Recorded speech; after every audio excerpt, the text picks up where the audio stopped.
Hey, what's up, guys? Got a new lock. It's a 70 millimeter disc lock with a Dimple key. The package on this thing said 14 pins. Um, it is it is definitely not 14 pins. Um, I think it's like 4 or 5 pins. Anyways, it was a cheap lock. I don't have much experience with Dimple locks. I figured it'd be a good practice lock. So let's just do a quick pick on this. Uh, Normally opens up pretty easy here. Hang on, get the dimple there.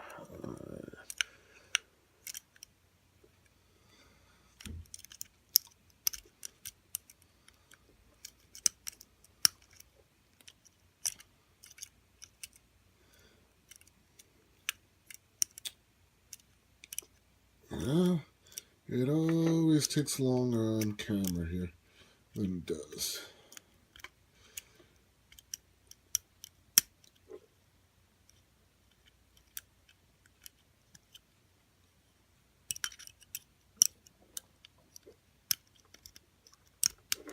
And there we go. Quick, easy pick. No security pins. All right. I just want to get a quick one in while I had some time. Thanks for watching, and as always, don't pick locks that don't belong to you. Don't pick locks that are in use. Keep it legal, guys. See you on the next video. Thank you.